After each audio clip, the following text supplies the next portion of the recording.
Welcome to the Vantage HR Influencers Podcast. This podcast is sponsored by Vantage Circle, the leading employee benefits and engagement platform. Hello everyone, this is Sushmita from Vantage HR Influencers Podcast. In today's episode, we have with us HR specialist Vivek Anand, who is a performance consultant and chief trainer at SkillHub Learning. He offers training programs on strategic HRM, talent acquisition, learning and development framework, performance management, HR analytics, and instructional design. He believes that HR is one of the most important contributors for any business, and he is very passionate about bringing a more human element in HR. Welcome to the show, Vivek. Thank you, Susmita. It's a pleasure being with you. Okay, so when we talk about the human element in HR, we cannot ignore the importance of highlighting behavioral skills at workplace. So that's exactly the topic of discussion today. But before we start, Vivek, please let us know a little more about your journey in the corporate world. My journey in the corporate world. My journey in the corporate world has been nothing more than an accident. Okay. Why I say it accident? Because I had never planned for it. Forget Okay. about planning. I have not even dreamt for it. I was a very happy-go-lucky kind of a student, who was enjoying life. And then this happened. I was learning computers with one of the Aptech Center, Okay. and this is when the center head, I don't know, he saw something in me, and he offered me a small job of being a lab instructor. Okay. Why he chose me was not because I was technically very sound, and that's where I want to bring the skills and behavioral issues there.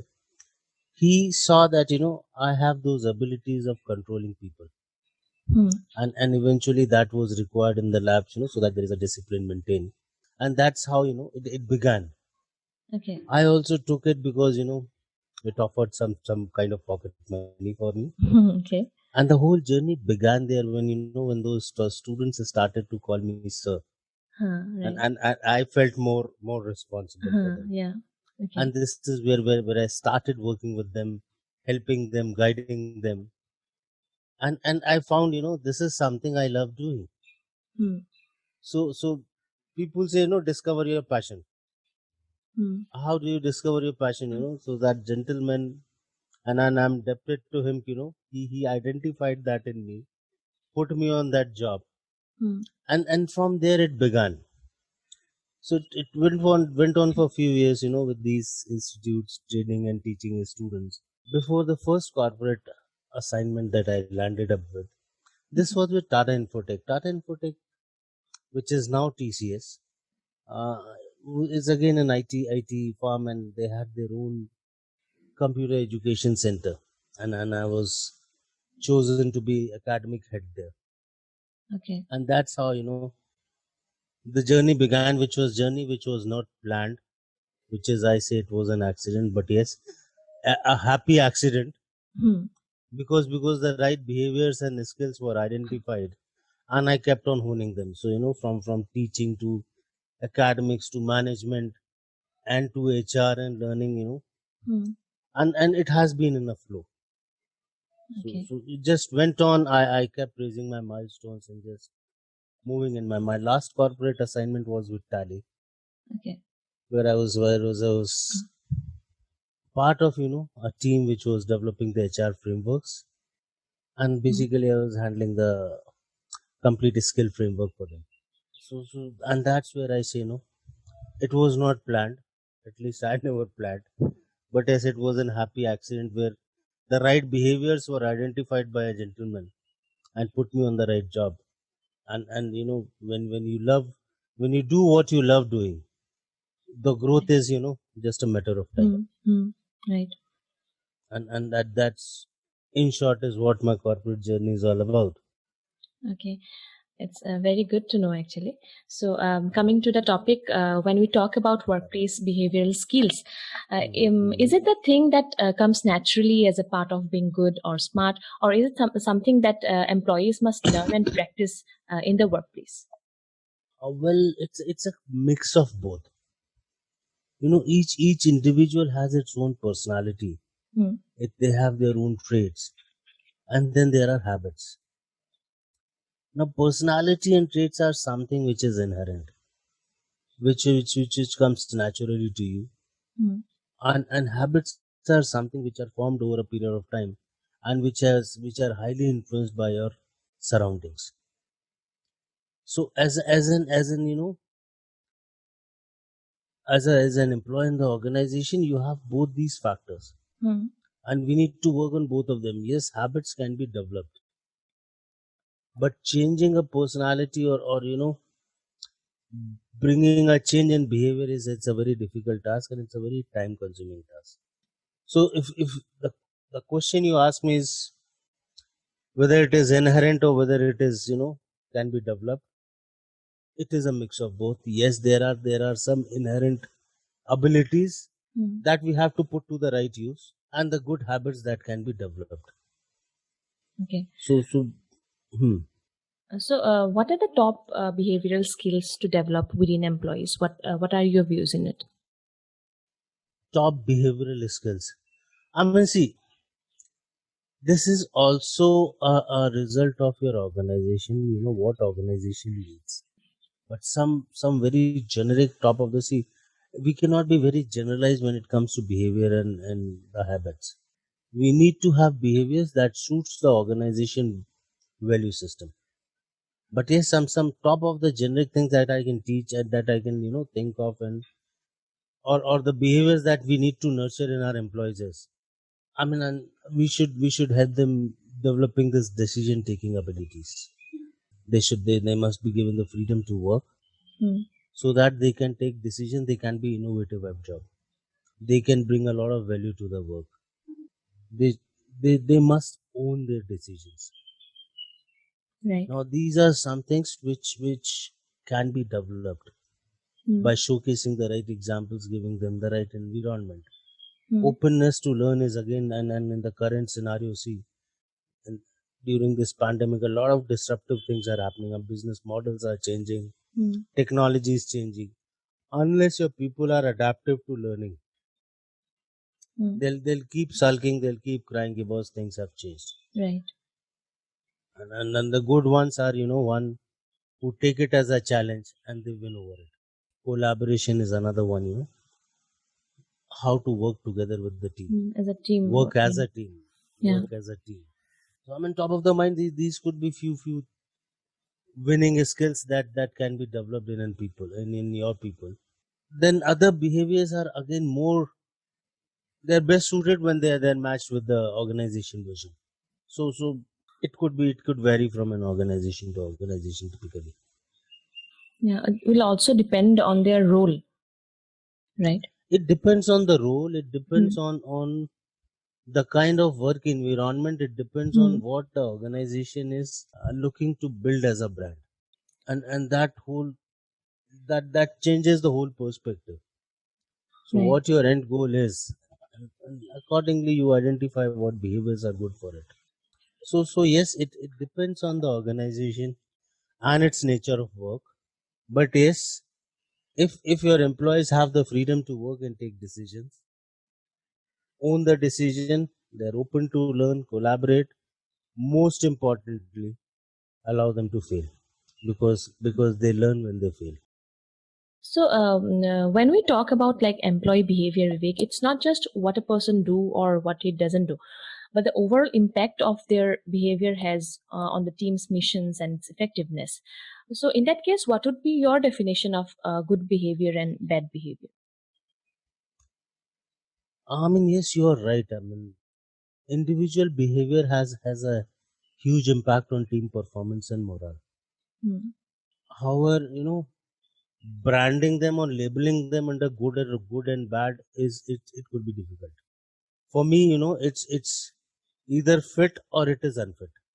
So and this is more personal. Again, going back to what organization is trying to do, what is the kind of culture that they're developing. The behavior must match that.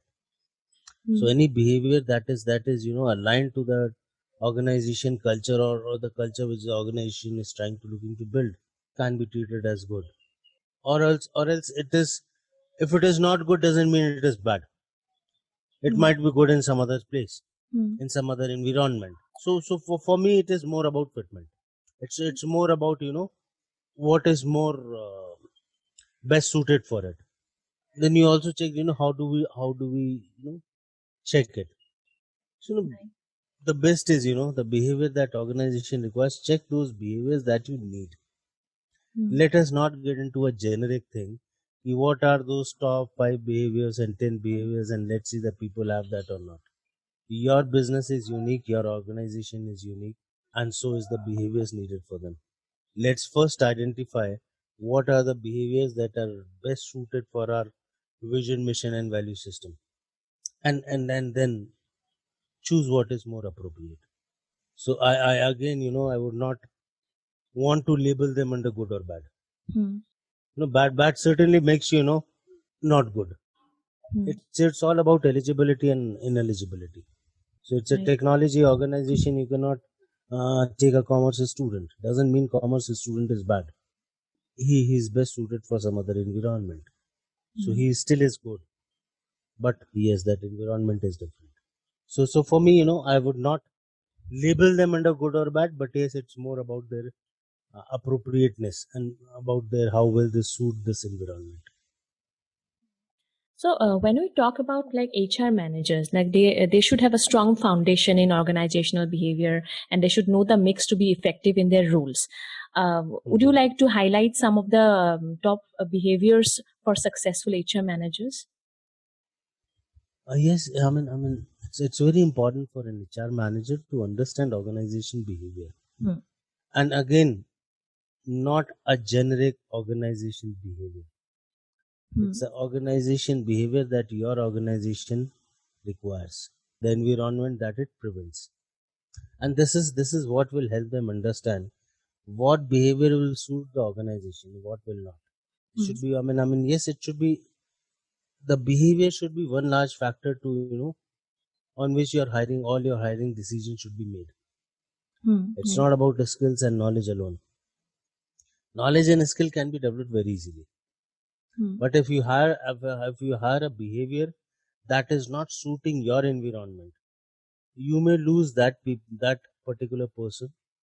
You may lose time that you have invested in hiring him, and he may also impact the team performance. He may also, spoil the other people. So for an HR manager, as an HR manager, the most important skill that I must have, I must be human. I must have a human approach towards all the actions. They should have a lot of empathy in them. They should have a more open mindset. When I say open mindset means, they should be receptive to different opinions, different ideas. They should not work with a fixed mindset. Oh, this is what I want. They should be more explorative. So, I mean, a simple case could be an interview. Right. And we all know how most of the interviews are more of just evaluation system. Interview is not a method of evaluation. Interview is a process where you explore the candidate. You don't dig deep into it to find its faults. You are looking to explore what are the potential elements in it. So this what makes an HR manager more effective, where they are open to understand and explore. Of course, they must have good listening skills, and yes, ownership comes by default. Top 5 behavior as you listed. So otherwise, see, what makes us different is that we are human. It's very unfortunate a lot of technology has come into our work, kind of interfering in our work, and we are also trying to mimic them. And that is one biggest mistake that we make. Technology is to support us. Let us remain human and hire humans. Let us not hire someone who can work like a machine. Right. And these behaviors, these emotions are what makes us different. So let's keep focusing on those behaviors and emotions. For everything else, you have machines, Right. So yes, I mean, these are some top 5 behaviors that I can think of. So a new remote work arrangement takes a person with a particular set of skills and behaviors. What are the best behavioral practices for remote work that you would want to point out? See, Brett, best practices for and this has been actually lately a big concern, especially for the small and medium businesses. A lot of them have been approaching us, sir, now under the new scenario, majority, the bulk of our people will be working from home. How do we how do we monitor their attendance? How do we see they are working? Yeah. How do we engage with them? And that's where, we guide them. Why do you want to monitor them? One is, a person is sitting at home and working. It's not very convenient. But yes, they are making efforts. The Right. foundation should be based on trust. We should trust them that they will do the job. Yes, there are all kind of cases. We cannot trust everyone, but then we need to identify those few behaviors that can, help us trusting them. And then, so the candidate we should be looking for, candidates who are very focused, who have, firm goals and who know what to do to achieve them. So they are focused in work. They should have very independent style of working. I mean, they cannot be, dependent on you for every second, every minute. They need your guidance. Such people will be a disaster for work from home. So you need more independent people. You need more people who are adaptive. Otherwise, they'll keep sulking. What, sir, at home there are so many troubles. How do I work? How do I concentrate on work? The person should be able to adapt to the new environment. Of course, they should be confident and they should have this feeling of ownership. So when you trust them, they are focused, you assign them the task, give them the deadlines, leave it to them. And yes, if they are focused, if they have ownership, if they are confident, adaptive, they will give you better results. Right. In better time frame. So we have to be very careful while choosing these people. Not everyone can be a good fit for a work from home kind of environment. And then we will end up wasting our time, monitoring them. And then the whole energy goes into monitoring. So yes, choose a better people with the right focus, with the right behaviors. Assign them the task, allow them the space to work, and then they will give you the results. Yeah. So, Vivek, how can HR assess employee behaviors? Are there any tools or metrics that can, assess the behaviors to make a successful and productive remote worker? Yes, there are tools that are available. There are certain psychometric tools that can help you evaluate and assess the behavioral aspects, the personality traits, their driving forces, their habits. All those things will work. But yes, again, the best way to judge behavior is to get into a conversation. And this is where, as I said in one of the previous things, we'll have to change the mode of our interviews. Largely, a lot of interviews that happen today are nothing but an interrogation session. You just want to validate something, and you keep asking questions. And you when you are listening to the answers, you have this, your own magnifying glass where you want to just highlight the mistakes or highlight the errors in that. We need to change that approach. Interview is a process for exploring the potential. Treat them as inhuman. Converse with them. Understand more about them. So don't judge them. Understand more about them. And you will see, when you engage, when you converse, those behaviors will come out. Yes, you need to have that ability to identify the right behaviors. So yes, there are tools, but they are very generic tools. And again, you don't expect a black and white answer from a tool. These are very comprehensive reports, personality assessment reports that the tool generates. You again have the ability to infer the right information out of it. So yes, you can use tools. Again, interview is the best method. And then there are certain other things like assessment center where tasks could be given, JDs could be used, role plays could be done. There are very many tools that can be used to identify the right behaviors. Right. So you can use a mix of it, or depending on the seniority and depending on the severity of the role, you can choose multiple methods to highlight the right behavior. Because yes, this is one critical thing. This is the most critical element of any hiring decision, that you choose the right behaviors. As I said earlier, knowledge gap is there, if a skill gap is there, does not matter. You can develop that over no time. But if the behavior is not right, then you do not just lose that person. Right. That person will also have the ability to influence that environment. Let me not use the term negative, but yes, they can always, impact. Right. So Vivek, you are very much into behavioral skill training, and that should be highly customized for all employees to adapt to it. So, what are the factors that you keep in mind while framing a program? Like, how do you plan an employee behavioral skill training program, basically?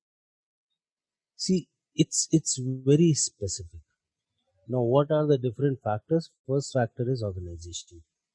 What are the goals and vision and value system of the organization? What is the work culture? What is the environment that we are developing or that we have already developed is one focal point. Once we understand this, we will also know what are those kind of behaviors that we need in this individual. And then we evaluate the individual where it is. And we then try to bridge both these things. So all these behavioral trainings are very specific, they're very customized. We first, we start with the organization, and that becomes the benchmark, that becomes the goal to achieve. Then we assess the individual and identify the gap. And then we have this program which can, bridge this gap, which can take the individual from A to B, B being the destination that we want. So it could be small behavioral change, it could be a massive change, whatever. But yes, we need to first understand what very critical and very important thing is we avoid any kind of assumptions here. Okay. See, success of the pruning. I mean, if we say who's the hero of this training process or this training program that we create, for me, it is the learner.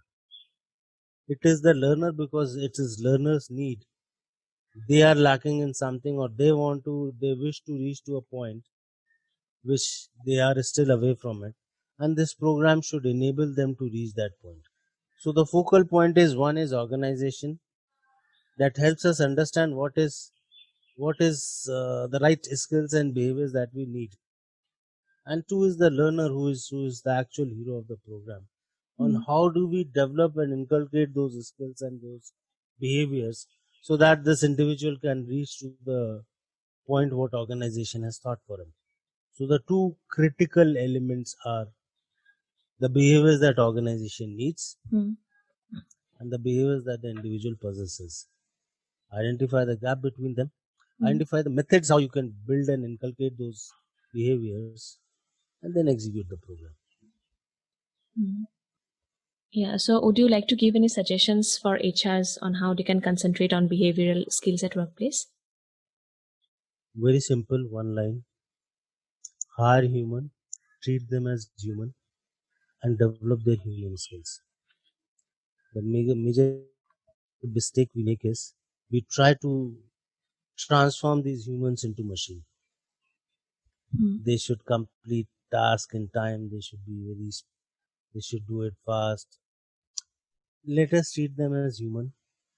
The best skill that they have is that they can take decision. They can feel. They can take decision. Machine cannot.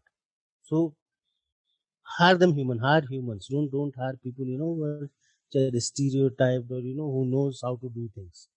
More than how it is important, why they should do it. So before they hire, they should understand what their organizational needs are. Then understand if the candidate is organizational fit or not, and then make the decision. And as I said earlier, don't interrogate, just explore. Just try to understand the candidate and see whether he or she has those right behaviors that best suits the organization goals.